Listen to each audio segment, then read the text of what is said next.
Good afternoon all students. High school science में आज आपको पार्ट 8 बताना है।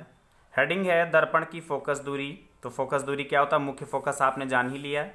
तो किसी गोलीय दर्पण का मुख्य फोकस यानी कैपिटल एफ तथा ध्रुव कैपिटल पी के बीच की दूरी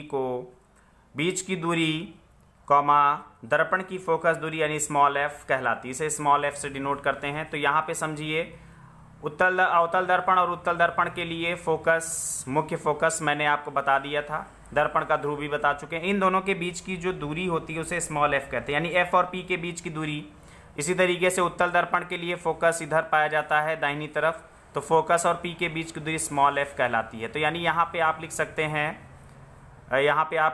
हैं पी एफ बराबर स्मॉल एफ, यानी पी एफ जो है वो फोकस दूरी है। ठीक है, उत्तल और अवतल दर्पण दोनों के लिए चित्र बना के ये डिनोट कर दीजिएगा। ठीक है, सब में चित्र है, ध्यान दीजिएगा।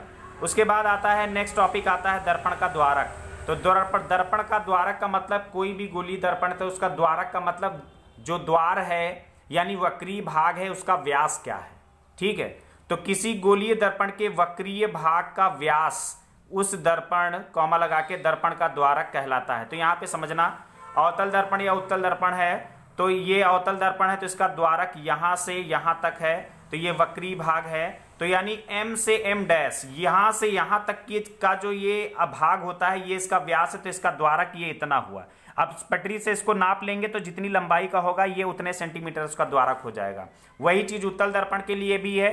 द्वारक वक्रीय भाग यानी यहां से यहां तक का जो वक्रीय भाग है इसको पटरी से नाप लेंगे तो m और m डैश, यानी द्वारक m और m डैश होता है। ठीक है, ये आपका द्वारक कहलाता है, अवतल दर्पण और उत्तल दर्पण।